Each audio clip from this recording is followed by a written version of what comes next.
Your wedding day is supposed to be the happiest day of your life, and it can often be the most expensive. But there are ways to create memories to last a lifetime while still being cautious of the finances.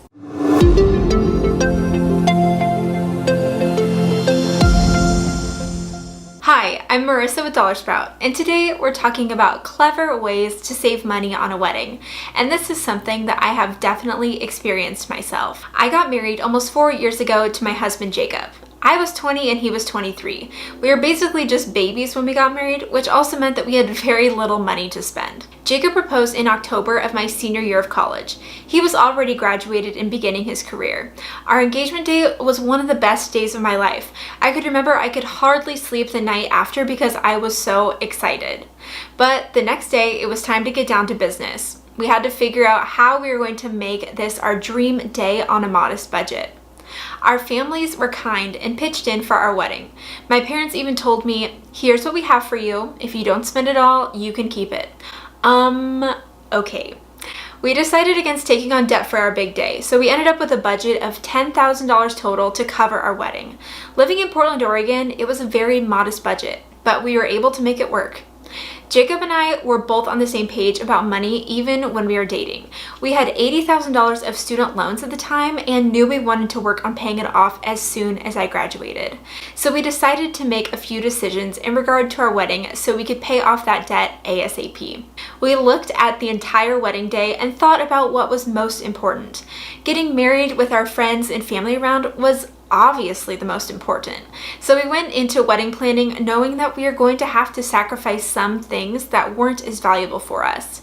For us, we decided to spend less on things that guests wouldn't truly remember, like the type of plates they ate on or the table arrangements.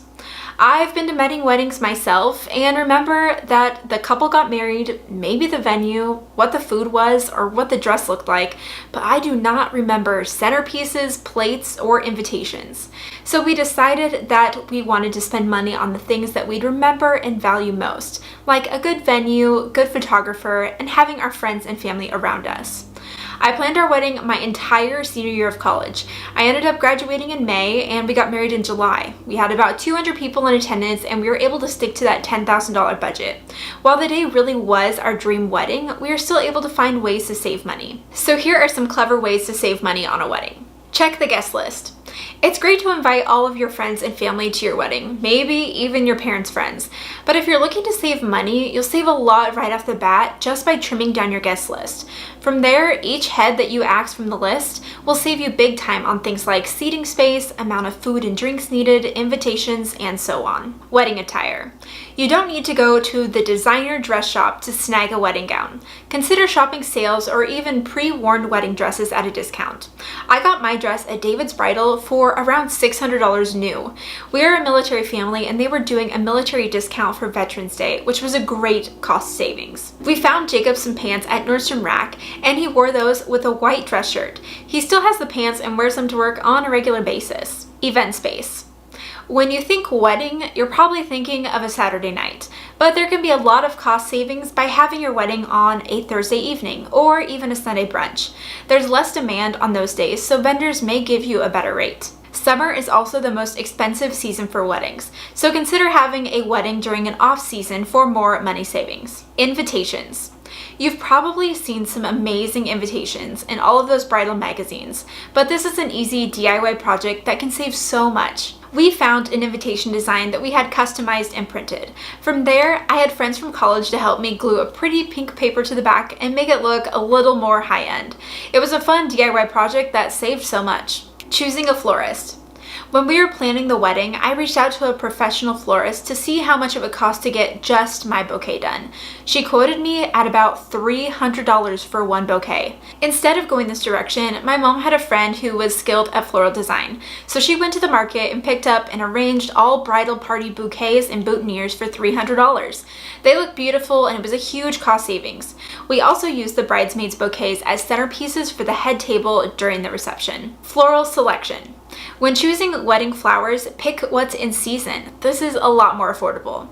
My grandma has a garden full of hydrangeas, so the morning of the wedding, my family members were picking flowers from her garden, and they became centerpieces for all of our guest tables, and it was completely free. Food selection. This can be one of the most expensive parts of a wedding, so don't be afraid to ask your caterer what their cheapest entree is, or if a seated dinner would be the same price as a buffet. You could also consider doing hors d'oeuvres instead of a full-blown dinner for the mealtime.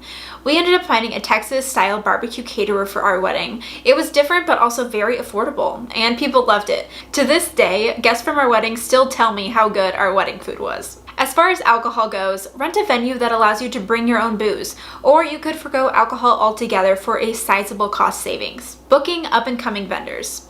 If you're wanting an extra touch for your wedding but don't want to spend a lot, find someone who's good but up and coming. Photography was an important factor for us, but we also hired a photographer who was part-time and was on his second summer for weddings. He gave us a great deal. We also did this for our videographer and DJ. It really is possible to have your dream wedding while still being on a budget. You just have to plan, know what's important to you, and be willing to make a few sacrifices. But when the wedding is over, you'll be thankful that you didn't have to take out debt for this big day. So that is all for this money-saving video. Happy wedding planning! Don't forget to give this video a thumbs up if you enjoyed it, and also don't forget to subscribe to the DollarSprout YouTube channel for more videos, and we'll look forward to seeing you in the next one. Bye!